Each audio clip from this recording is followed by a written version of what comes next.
Hello, everyone. Okay, today I am talking about how to use the binder. So every time when you start your session at Riverbend, you get this binder. So we add things as we go along in the binder. You'll notice there's a welcome letter on some things. I'm going to add in another really helpful parent letter that is going to be pretty magical. You're going to see here that there's a syllable type. Clover. Okay, so there's 6 syllable types in the English language. So as we work on each syllable type and mastering these may take a really long time to get through. For example, we might work on closed syllables and open syllables in the first 6 months. So it can take quite a while to get through these, but that's just what this page is. And then you'll notice here we talk about being a decoding dragon. Decoding dragons keep the guessing gorillas away. What that really is talking about, my bangs are driving me crazy, sorry, okay, is that that the decoding dragon always keeps their eyes on the letters. We really want to break the habit of guessing. So I jokingly talk about the fact, do you want to go answer the door for me? Yeah, as long as it's someone that we know in our group, okay? So we talk about guessing gorilla, so keep your eyes on the words. Don't, if they look up at you for direction, tell them to put their eyes back on the words, eyes back on the words.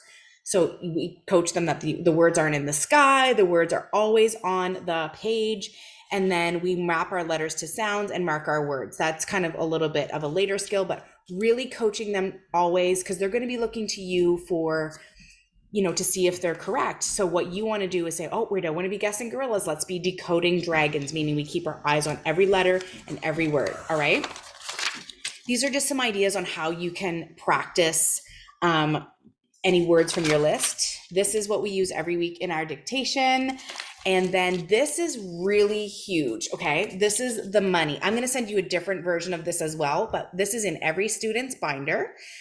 What you're going to do from this is you're going to say words that are in the word list. So for example, any word list that I send home, which I send home every week when we introduce a new pattern. So for example, the real word over here is fog. Okay. So let's do the routine. We say fog, say your word, fog. What does fog mean? And the really big trick here is that we want them to use the word without, or we want them to explain the word without saying fog. So it's like a mist in the air. When the temperature changes, we notice it in the morning time. Okay. Then this is where you have, usually most kids have a Pop-It.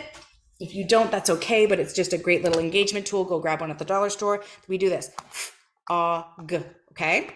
Then these circles are meant for little chips or beans or pennies or dimes or whatever you have at home. So the next part of the routine is okay, fog. So we always want to go left to right, og. And then the next step is with a dry erase marker, og. And I'm just going to hold it up now without the chips because they'll slide off. But every sound gets its own box. Okay, fog. If it was, for example, a 2-letter sound, which was sh, we would do sh, right? We always want to make sure, even if it's 2 letters, it's going in one box. Every box gets a sound.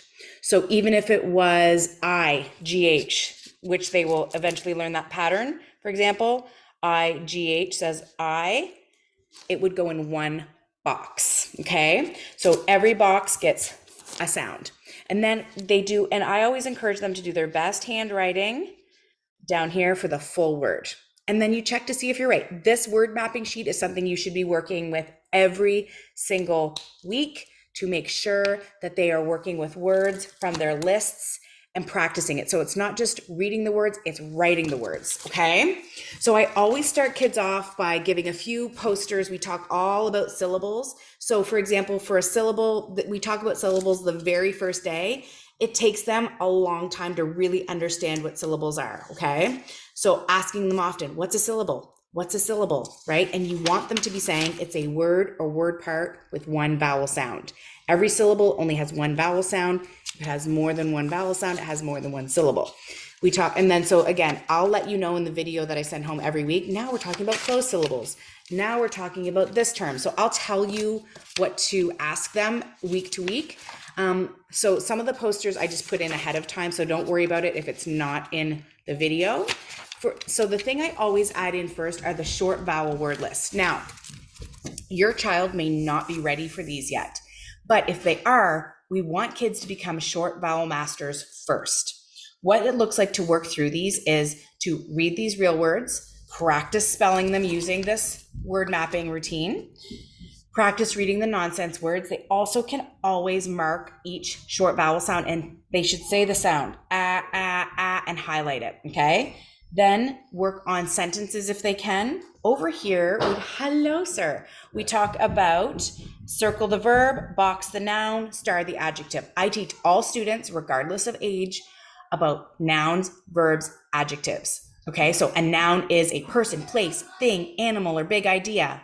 And a verb is an action word, and we do lots of action words. I jumped, I ran, I sat, I laughed, anything that's an action. And then adjectives are the words that describe, okay? So I ran fast, I am a funny girl, that kind of stuff. Delicious coffee, all those things. So you put a box around, for example, it says circle the verbs. Well, sat is a verb, so you would put a circle.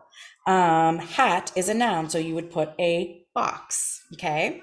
If this feels too advanced for your child, you may skip that, okay? You may skip that part. I just wanted these to be as loaded with just different layers of vocabulary and language skills as I could. So these are mine. You'll see that they say Rebecca Halliday at the bottom.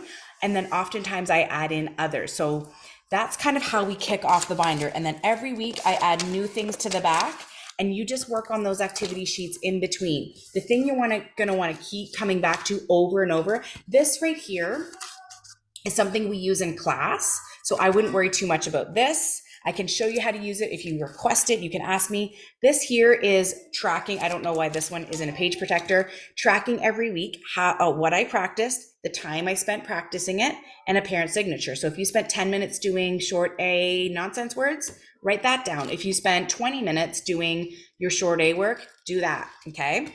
But yeah, the thing you're going to really come back to the most in this binder, hopefully, is practicing words from the word list and putting it on your word mapping mat. That is going to really help them secure and solidify and get into an automaticity of our pattern. So to be able to read it and write it is when we know a kid has mastered a certain phoneme. So say short A is when they can read a word, a real word using the pattern, a nonsense word using the pattern, and spell the words using the pattern. That's when I go, this kid has mastered this phoneme, we're moving on, okay? So that's how you use the binder.